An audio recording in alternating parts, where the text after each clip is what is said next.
அன்பார்ந்த தோழர்களே, என் உயிரின் உயிரான விடுதலை சிறுத்தைகளே, அனைவருக்கும் வணக்கம்.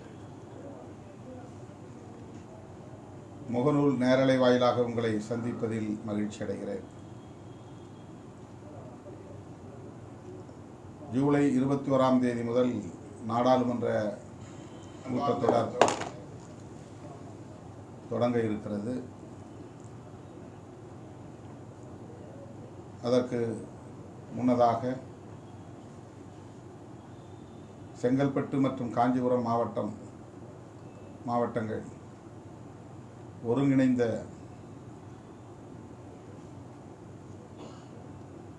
பொறுப்பாளர்கள் அனைவரும் ஒருங்கிணைந்து தீர்மான விளக்க பொதுக்கூட்டத்தை நடத்துகின்றனர். அதுபோல தமிழ்நாடு முழுவதும் ஒவ்வொரு மாவட்டத்திலும் மதச்சார்பின்மை காப்போம் பெருந்திரள் பேரணி தீர்மான விளக்க பொதுக்கூட்டங்களை நடத்த வேண்டும் என்று ஏற்கனவே அறிவித்திருக்கிறோம். ஜூலை 31ஆம் தேதிக்குள்ளாக அவற்றை மாவட்டத்திற்கு ஒரு பொதுக்கூட்டம் என்கிற வகையில் ஒருங்கிணைக்க வேண்டும் என்பதையும் ஏற்கனவே குறிப்பிட்டிருக்கிறோம். ஆங்காங்கே தோழர்கள் அதற்கான ஏற்பாடுகளை செய்து வருவதாக அறிந்து மகிழ்ச்சி அடைகிறேன். ஒரு சில மாவட்டங்களில் பிரிக்கப்பட்ட தனித்தனி மாவட்டங்களில் கட்சி மாவட்டங்களில் பொதுக்கூட்டங்களை நடத்த முயற்சிப்பதாக தகவல்கள் வந்து கொண்டிருக்கின்றன. தனித்தனியே நடத்துவதில் மகிழ்ச்சிதான் என்றாலும் கூட ஒருங்கிணைந்த மாவட்டம் என்கிற அடிப்படையில் அந்த மாவட்டத்திற்கு உட்பட்ட மாவட்ட செயலாளர்கள் அனைவரும் ஒற்றுமையாக இருந்து ஒரு பொதுக்கூட்டத்தை நடத்த வேண்டும் என்பதற்காகத்தான் இந்த அறிவிப்பை நாம் செய்திருக்கிறோம். ஒரு மாவட்டத்தில் குறைந்தது 3 மாவட்ட செயலாளர்கள், அதிகம் 6 அல்லது 7 மாவட்ட செயலாளர்கள் என்று நாம் நியமித்திருக்கிறோம். அப்படி செயல்பட்டு வருகிறோம். ஒன்றுக்கு மேற்பட்ட மாவட்ட செயலாளர்கள் ஒன்று சேர்ந்து ஒரே இடத்தில் பொதுக்கூட்டத்தை நடத்துவது அது மிகவும் அவசியமானது என்கிற அடிப்படையிலே அறிவித்திருக்கிறோம். தலைமையிலிருந்து யார் யார் பேச்சாளர்கள் என்பதையும் பட்டியலிட்டிருக்கிறோம். அவர்களை கொண்டு இந்த பொதுக்கூட்டத்தை வெற்றிகரமாக நீங்கள் நடத்த வேண்டும். மாவட்ட அளவிலான தோழமை கட்சிகளின் தலைவர்களையும் அழைத்து நடத்தலாம். திமுக, காங்கிரஸ், இடதுசாரிகள் உள்ளிட்ட தோழமை கட்சிகளை சார்ந்த மாவட்ட பொறுப்பாளர்களை இந்த பொதுக்கூட்டத்திலே அழைத்து அவர்களை சிறப்புரை ஆற்றுவதற்கு ஏற்பாடு செய்யலாம். முக்கியமாக ஒருங்கிணைந்து செயல்பட வேண்டும் என்பதுதான் நான் மீண்டும் அழுத்தமாக சொல்ல விரும்புகிற செய்தி. தனித்தனி பொதுக்கூட்டங்கள் ஒரே மாவட்டத்தில் நடத்தும் முயற்சிகளை கைவிட வேண்டும். மாவட்ட தலைநகரங்களில் தான் இதை நடத்த வேண்டும் என்று இல்லை. நமக்கு வலுவாக உள்ள பகுதிகளில், இயக்கம் வலுவாக உள்ள பகுதிகளில் ஏதேனும் ஒன்றை தேர்வு செய்து அந்த இடத்திலே பொதுக்கூட்டத்தை நடத்த வேண்டும்.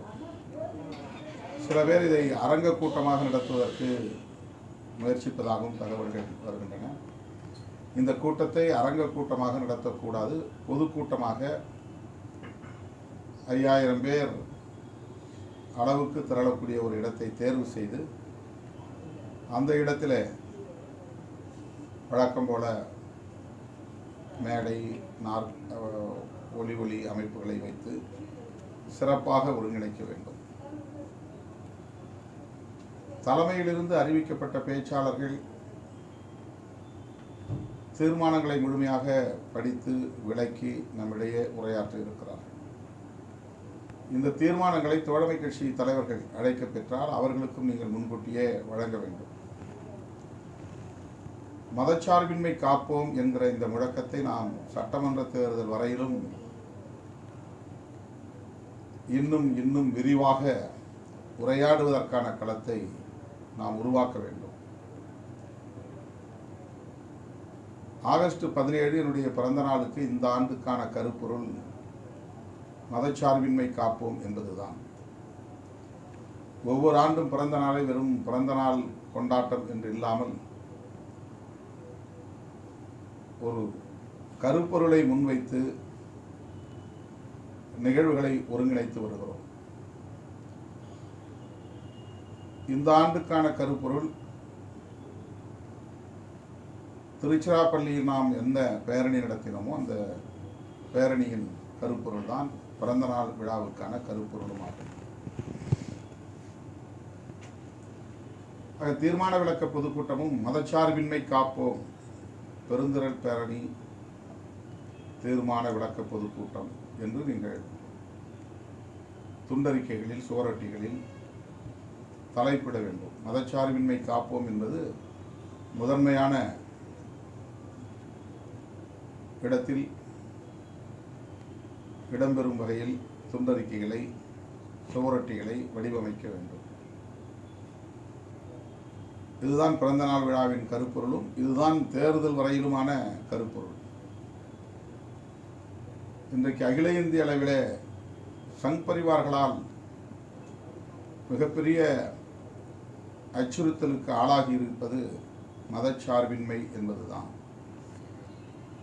இதை நாம் மிக நுட்பமாக முன்னெடுத்து செல்ல வேண்டிய தேவை இருக்கிறது. விரிவான உரையாடலுக்கு உட்படுத்த வேண்டிய தேவை இருக்கிறது. மதச்சார்பின்மை என்கிற கருத்தை ஆதரிக்கிறவர்களும் எதிர்க்கிறவர்களும் இரு துருவங்களாக நின்று தேசிய அளவில் போராடி கொண்டிருக்கிறோம். சங்க பரிவாரங்கள் மதச்சார்பின்மைக்கு எதிராக இருக்கிறார்கள். இடதுசாரிகளாக இருக்கிற நம்மை போன்ற இந்தியா கூட்டணி கட்சிகள் யாவும் மதச்சார்பின்மைக்கு ஆதரவாக இருக்கிறோம். சட்டமன்ற பொதுத் தேர்தலாக இருந்தாலும் நாடாளுமன்ற பொதுத் தேர்தலாக இருந்தாலும் இன்றைக்கு முதன்மையான கருப்பொருளாக உயர்த்தி பிடிக்க வேண்டியது, விரிவாக விவாதத்திற்கு உட்படுத்த வேண்டியது, அந்த முரண்பாட்டினை மேலும் மேலும் கூர்மைப்படுத்த வேண்டியது மிக மிக இன்றியமையாத ஒரு தேவையாக இருக்கிறது. ஆகவே எனது அருமை தோழர்களை, நீங்கள் நடத்துகிற இந்த தீர்மான விளக்க பொதுக்கூட்டம் மதச்சார்பின்மை காப்போம் என்பதையே மையமாக கொண்டிருக்க வேண்டும். நிறைவேற்றப்பட்ட 11 தீர்மானங்களையும் மீண்டும் அச்சிட்டு பொதுமக்களுக்கு விநியோகிக்க வேண்டும். தோழமை கட்சிகளின் சார்பில் யார் பங்கேற்றாலும் அவர்களுக்கு முன்கூட்டியே இந்த தீர்மானங்களை கொடுத்து படித்து அதன் அடிப்படையில் அவர்கள் பேசுவதற்கு உரிய ஏற்பாடுகளை செய்ய வேண்டும். நாம் நிறைவேற்றியிருக்கிற இந்த 11 தீர்மானங்களும் வரலாற்று முக்கியத்துவம் வாய்ந்தவை, ஆழமான கோட்பாட்டு பார்வை கொண்டவை. சங்க பரிவாரங்கள் மதச்சார்பின்மைக்கு எதிராக எவ்வாறெல்லாம் செயல்பட்டு வருகிறார்கள் என்பதை நாம் வெகு மக்களிடத்திலே கொண்டு போய் சேர்க்க வேண்டும். இந்திய அரசமைப்பு சட்டம் மதச்சார்பின்மைக்கு அவ்வளவு முக்கியத்துவத்தை ஏன் தருகிறது என்பதை நாம் எடுத்துரைக்க வேண்டும். புரட்சியாளர் அம்பேத்கர் அவர்களும் காந்தியடிகளும் பண்டிதர் ஜவஹர்லால் நேரு அவர்களும் ஒரு புள்ளியில் உடன்படுகிறார்கள் என்றால் அது மதச்சார்பின்மை என்கிற கோட்பாட்டு புள்ளிதான். காங்கிரஸ் இயக்கத்தோடு நாம் இணைந்து செயல்படுவதற்கு இந்த கோட்பாடு மிக முக்கியமானதாக இருக்கிறது. இந்திரா காந்தி அம்மையார் படுகொலையானது மதச்சார்பின்மைக்காகத்தான். அவருக்கு முன்னதாக காந்தியடிகள் படுகொலையானது மதச்சார்பின்மைக்காகத்தான். இன்று எண்ணற்ற பல இடதுசாரிகள், பேராசிரியர் கல்புர்கி, கௌரி லங்கேஷ், நரேந்திர தபோல்கர் போன்றவர்களெல்லாம், கோவிந்த் பன்சாரே ஆகிய சிந்தனையாளர்கள், எழுத்தாளர்கள், ஜனநாயக சக்திகள் படுகொலை செய்யப்பட்டதற்கு காரணம் அவர்கள் மதச்சார்பின்மையை வலியுறுத்தியதுதான்.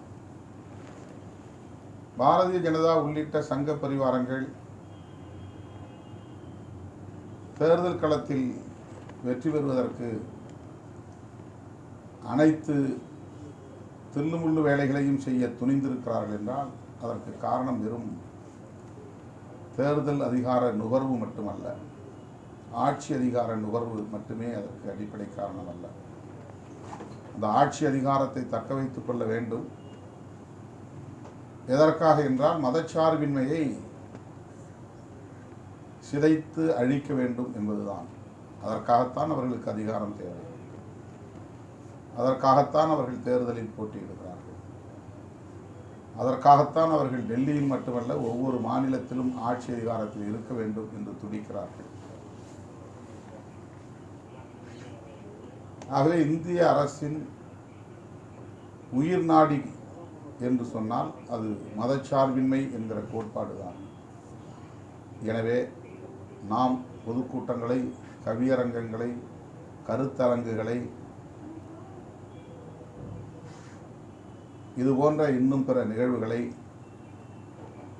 சட்டமன்ற தேர்தல் வரையிலும் மதச்சார்பின்மை காப்போம் என்கிற கருப்பொருளை மையமாக கொண்டே ஒருங்கிணைக்க வேண்டும் என்று நான் வேண்டுகோள் விடுக்கிறேன்.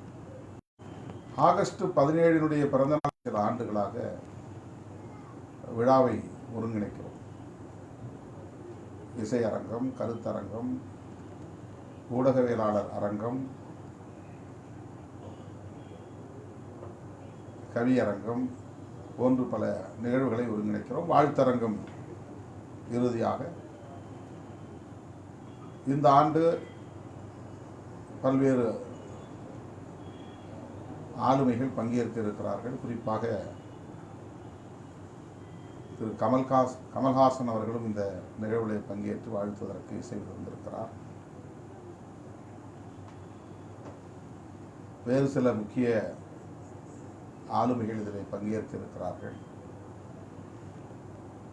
ஒருங்கிணைக்கப்படுகிற கவியரங்கமாக இருந்தாலும் சரி, ஊடகவியலாளர் கருத்தரங்கமாக இருந்தாலும் சரி, நிறைவாக நடைபெறவிருக்கிற வாழ்த்தரங்கமாக இருந்தாலும் சரி, இதனுடைய மையப்பொருள், கருப்பொருள் மதச்சார்பின்மை காப்போம் என்பதுதான். ஒரே பொருள் தான், ஒரே தலைப்பு தான்.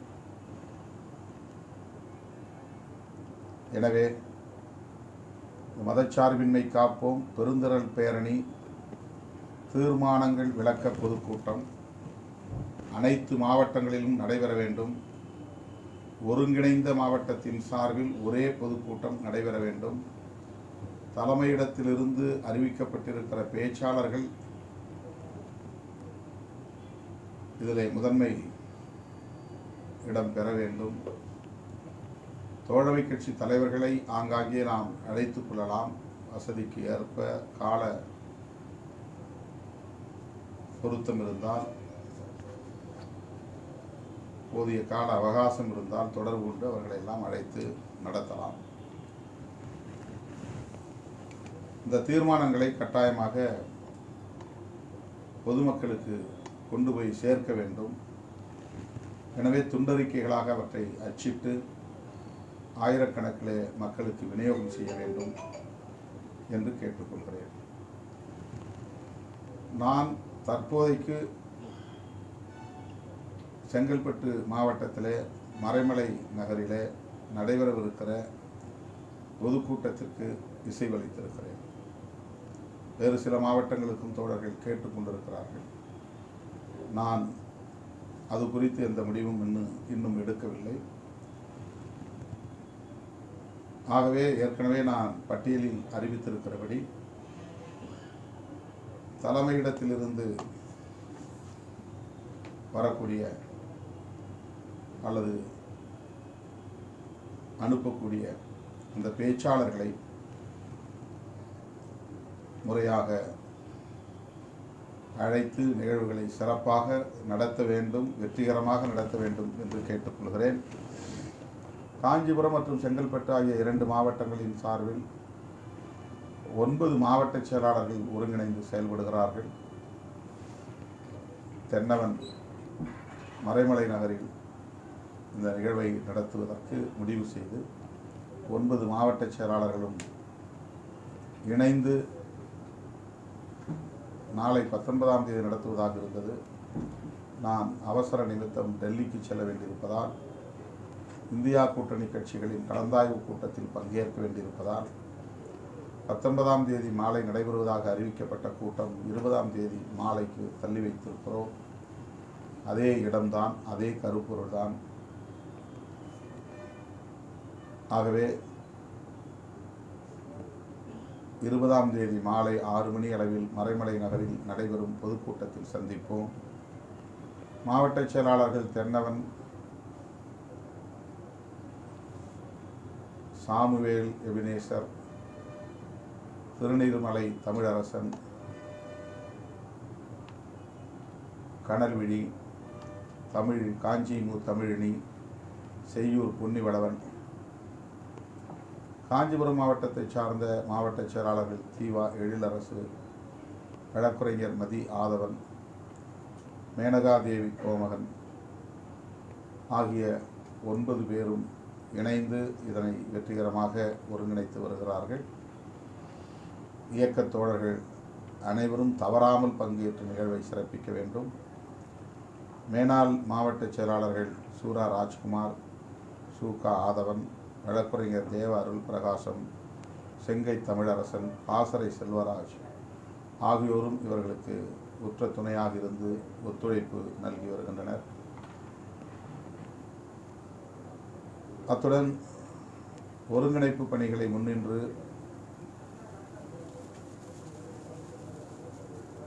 மாவட்ட செயலாளர்கள் உள்ளிட்ட அனைத்து பொறுப்பாளர்களையும் ஒருங்கிணைத்து வருகிற தலைமை நிலைய செயலாளர் ஆ பாலசிங்கம், சூகா விடுதலை செழியன், வழக்குரைஞர் எழில் கரோலின், சிறுத்தை வி கிட்டு மற்றும் சட்டமன்ற உறுப்பினர்கள் எஸ் பாலாஜி, பனையூர் பாபு ஆகியோர் இந்த பொதுக்கூட்டத்தை ஒருங்கிணைப்பதற்கான பணிகளை மாவட்ட நிர்வாகத்தோடு இணைந்து மேற்கொண்டு வருகிறார்கள் என்பதையும் மகிழ்ச்சியோடு நான் பதிவு செய்ய விரும்புகிறேன். இன்னும் ஏராளமான முன்னணி பொறுப்பாளர்கள், அவ்வளவு பேரையும் நான் விழித்திட வேண்டும் என்று விருப்பம், ஆனால் நேரம் இல்லை.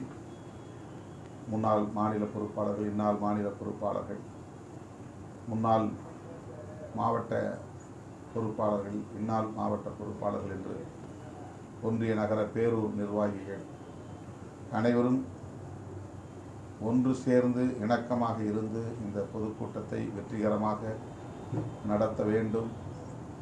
நான் அதில் பங்கேற்று உங்களிடையே உரையாற்ற இருக்கிறேன். புதுதில்லிக்கு நாளைக்கு சென்றாலும் கூட நாளை மறுநாள் பொதுக்கூட்டத்திற்காக நான் மீண்டும் சென்னை வருகிறேன். அடுத்த நாள் பாராளுமன்ற கூட்டத்தொடர், மீண்டும் டெல்லிக்கு 21ஆம் தேதி செல்லுகிறேன். எனவே 20ஆம் தேதி நடைபெறவிருக்கிற பொதுக்கூட்டத்தில் இயக்கத் தோழர்கள் அனைவரும் தவறாமல் பங்கேற்று அதனை வெற்றிகரமாக நடத்துவதற்கு முழுமையான ஒத்துழைப்பை நல்க வேண்டும் என்று கேட்டு முடிக்கிறேன். நன்றி, வணக்கம்.